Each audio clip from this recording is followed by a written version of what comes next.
Para sahabat terkasih, selamat, kita bertemu lagi.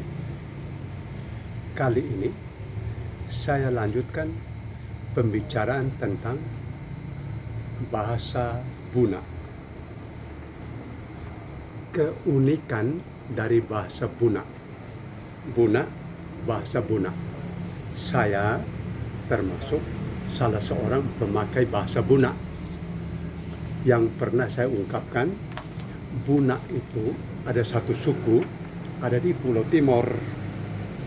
Pulau Timor begini, kalau Kupang ada di sini, Atambua ibu kota Kabupaten Belu, dan di sini dari Kabupaten Belu itu ada satu wilayah terbagi atas dua kecamatan, Kecamatan Lamaknen dan Lamaknen Selatan, yang titik-titik ini. Inilah yang disebut daerah orang-orang Buna. Tapi orang-orang Buna itu sekitar 25.000 orang ada di Timor Indonesia, 75 ribuan ada di Timor Leste di sini. Ini Dili, ini Timor Leste. Ini maksudnya tempat suku Buna yang berbahasa Buna. Begini, bahasa Buna inilah yang dari situ ada filsafat. Orang-orang Buna itu muncul 4 kata, yaitu nopil. Nopil itu artinya saya punya tenaga, saya punya kemauan. Nawas itu saya punya pikiran, pertimbangan, saya punya ilmu. Dan nezel itu saya punya perut, turunan saya, kerabat saya. Dan nimil itu saya punya hati. Jadi ini 4 kata dari bahasa Buna.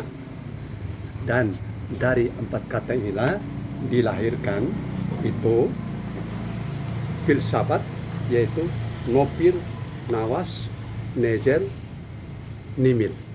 4 ini merupakan kesatuan dalam diri orang Buna. Sebagai pribadi orang Buna, mereka percaya, mereka yakin inilah kekuatan, inilah tenaga, inilah daya yang membuat mereka hidup. Dan 4 kata inilah yang dialihkan ke bahasa Indonesia, yaitu kita manusia ini ada nafsu. Nafsu itu dalam arti dorongan, dan kita manusia ada nalar, yaitu kemampuan mempertimbangkan, ilmu, mengetahui, mengalami. Dan kita ada naluri, yaitu mau hidup bersama. Kita ada nurani, untuk mempertimbangkan dalam hati hal yang baik dan buruk. Dan inilah yang ditempatkan dalam satu segi 4, dibagi 4, maka disebut kuadran Bele. Saya menggali itu dan menggalinya menjadi satu rumusan filsafat tentang kepribadian manusia. Kepribadian manusia terdiri dari 4 unsur, yaitu bahwa kita ada nafsu, kita ada nalar, kita ada naluri, dan kita ada nurani. Inilah yang disebut kuadran Bele. Sekarang begini sahabat-sahabatku, saya mau lanjutkan bahwa bahasa Buna ini sangat sederhana. Sangat sederhana itu dalam arti bahwa pernah saya ungkapkan ini 5 huruf ini, 5 huruf A, I, U, E, O. 5 huruf ini tiap-tiapnya menjadi satu kata. A itu artinya makan atau makanan, I itu artinya gigit atau kita, U itu artinya rumput atau hidup, E itu artinya garam, atau O itu artinya udang. Ini artinya, ini bahasa Buna, sederhana. Sehingga di sini saya mau sampaikan bahwa sangat sederhana. Sebagai contoh, saya sudah tulis di sini, misalnya huruf A. Ini 2 huruf ini, an. An itu artinya rumput padang belukar, itu an. Bayangkan hanya 2 huruf an. Kalau bilang in itu artinya bawang, tanaman bawang itu bilang in. Lalu kemudian n itu manusia, n. Lalu on itu artinya tangan, engkau punya tangan. Engkau punya belakang. Lalu kalau bilang di sini tulis il artinya air, air. Dan itu begitu sederhana sehingga kalau itu disambung lagi misalnya ai, dua huruf ini. Ai itu artinya saya punya ipar perempuan. Ipar perempuan itu ai. Au itu artinya saya tumbuk engkau. Lalu kemudian ai artinya hati-hati. Ai, hati-hati. Jadi inilah kekhususan atau kesederhanaan bahasa Buna. Lalu selanjutnya bahasa Buna itu begitu sederhana dan kami sebagai orang-orang Buna ini hanya sebagai memperkenalkan saja kekayaan budaya kita ya. Bukan berarti orang-orang Buna itu orang hebat, tidak. Ini kepada saya punya sahabat mau menginformasikan saja. Ada kekhususan. Tujuan saya menginformasikan ini ialah kalau ada yang berminat untuk meneliti bahasa Buna itu dan memperbandingkannya dengan bahasa-bahasa lain, itu dari segi linguistik atau sosiolinguistik atau apa, silakan. Sebagai contoh, di sini, misalnya ba itu kalau daun pandan digulung itu ba. Lalu kemudian sini misalnya bi ini bintang atau bi itu kalau ubi itu dimakan oleh itu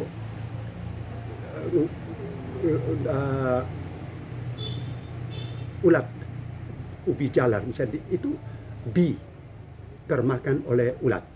Lalu kemudian kalau bilang bu itu yang itu jagung yang rusak karena serangga di dalam, serangga kecil yang membuat jagung itu sampai hancur, itu bu. Lalu kemudian kalau B itu artinya singkap. Bayangkan kesederhanaan dari bahasa ini. Sebagai contoh lagi, misalnya le itu siang. Lalu kemudian itu lo itu artinya terperangkap masuk dalam satu entah lubang atau suatu jerat, itu lo. Jadi ini semua pada saat ini saya hanya mau kemukakan tentang kesederhanaan bahasa Buna. Selanjutnya misalnya pu itu pinang. Lalu kemudian kalau bilang P itu bengkak. Lalu kemudian kalau bilang pa itu ada tekanan di sini, pa artinya itu potong, pak.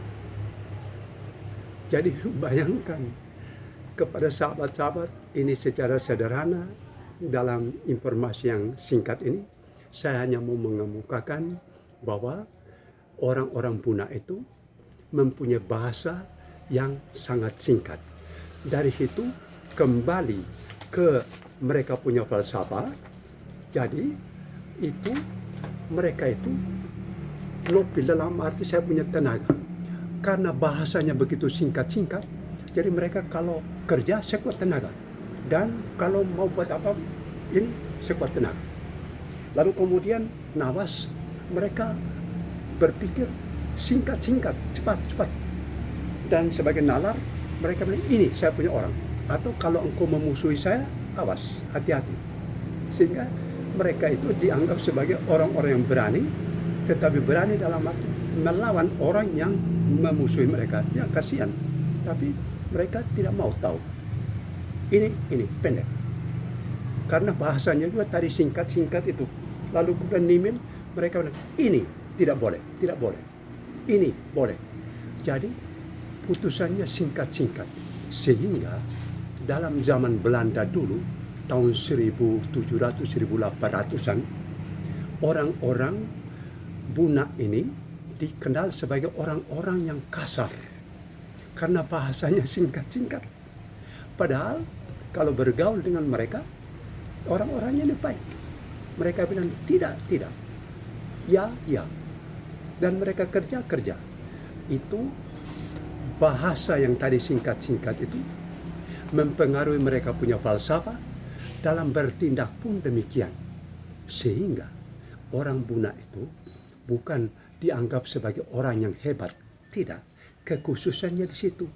Ternyata bahasa mempengaruhi perilaku. Perilaku itu singkat, tegas, sampai dianggap sebagai kasar, dan orang-orang yang tidak tahu kompromi, padahal sebenarnya latar belakangnya demikian. Inilah yang saya sebut sebagai falsafah orang Buna yang melahirkan rumusan yang saya rumuskan dalam rumusan filsafat kuadran Bele. Terima kasih untuk saat ini. Kita bisa saling bertemu lagi dalam kesempatan berikut.